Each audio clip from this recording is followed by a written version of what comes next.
சினிமாவை நேசிக்கும் நேச நெஞ்சங்களுக்கு சினிமா கொட்டகையின் அன்பான வணக்கம். 1936ஆம் ஆண்டு வெளியான அனைத்து படங்களையும் வரிசையாக பார்த்து வருகிறோம். அந்த வரிசையில் இப்போது நாம் காண இருக்கும் திரைப்படம் பார்வதி கல்யாணம் என்ற படமாகும். தமிழ் திரையுலகில் பார்வதி பரமசிவன் திருமணத்தை முதலில் கதைக்களத்துடன் சொன்ன முதல் படமாக இந்த பார்வதி கல்யாணம் வெளிவந்தது. இது நல்ல மேடை நாடகமாக வெற்றி பெற்றுள்ளது.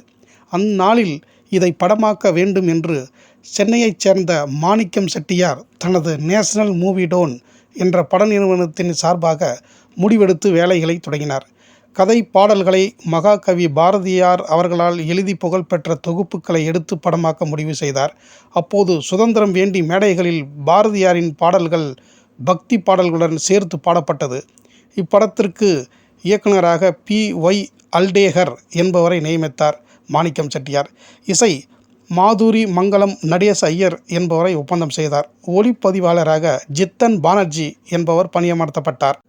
சிவபெருமானாக பி.எஸ். சீனிவாசராவ் என்ற நடிகரையும் மற்றும் அனைத்து கதாபாத்திரங்களுக்கும் துரைசாமி தேசிகர், டி.பி. ராமகிருஷ்ணன், டி.எஸ். கிருஷ்ணசாமி, டி.எஸ். தமயந்தி, ருக்மணி அம்மாள் என்று அனைத்து வேடங்களுக்கும் கலைஞர்களை தேர்வு செய்து முடித்தார். பார்வதியாக நடிக்க பல நூற்றுக்கணக்கான பெண்களை தேடி பார்த்தார் தயாரிப்பாளர் மாணிக்கம் செட்டியார் அவர்கள். அதில் அவர் எதிர்பார்த்த அம்சம் எந்த பெண்களிடம் இல்லாததால் திரைப்படத்திற்கு கதாநாயகி கிடைக்க வேண்டிய சூழல் இல்லாமல் போனதால் படப்பிடிப்பு தள்ளி போனது. 1935ஆம் ஆண்டு தொடக்கப்பட்ட பட வேலைகள் எல்லாம் பார்வதி வேடத்தில் நடிக்கும் நடிகை கிடைக்காமல் தள்ளி போனது. ஒரு வருடத்தை கடந்தும் பார்வதியின் வேடத்திற்கு நடிகை தேர்வாகாத நிலையில் தஞ்சாவூர் சென்ற தயாரிப்பாளர் மாணிக்கம் செட்டியார் அவர்கள் எஸ்.பி.எல். தனலட்சுமி என்ற பெண்ணை பார்த்ததும் இந்த பெண்தான் என் படத்தின் பார்வதி என்று முடிவெடுத்து அவரின் வீடு சென்று தயக்கத்துடன் நடிக்க கேட்டிருக்கிறார். முதலில் மறுத்த எஸ்.பி.எல். தனலட்சுமி மற்றும் அவரது குடும்பத்தார் பிறகு சம்மதித்து அவரை நடிக்க வைக்க ஒப்புதல் அளித்துள்ளனர்.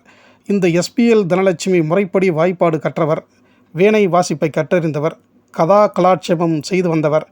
இப்படி கலைத்துறைக்கான திறமைகளை கொண்டிருந்த எஸ்.பி.எல். தனலட்சுமி அவர்கள் பின்னாளில் தமிழ் திரையுலகை தன் பேரழகாலும் நடிப்பினாலும் தன்வசப்படுத்திய டி.ஆர். ராஜகுமாரின் சித்தி ஆவார். ஒரு வழியாக கதாநாயகி கிடைத்ததும் பார்வதி கல்யாணம் படப்பிடிப்பு வேகமாக நடத்தப்பட்டு 13,000 அடியில் எடுக்கப்பட்டு வெளியிடும் நாளை முடிவு செய்யும் பொழுது சுதந்திர உணர்வை அதிகம் வெளிப்படுத்தும் படம் என்றும் பிரிட்டிஷ் ஆட்சியை கிண்டல் செய்ய பாரதியார் பாடல்களை கொண்டுள்ளதாகவும் தடை விதிக்க முடிவு செய்தது பிரிட்டிஷ் அரசு.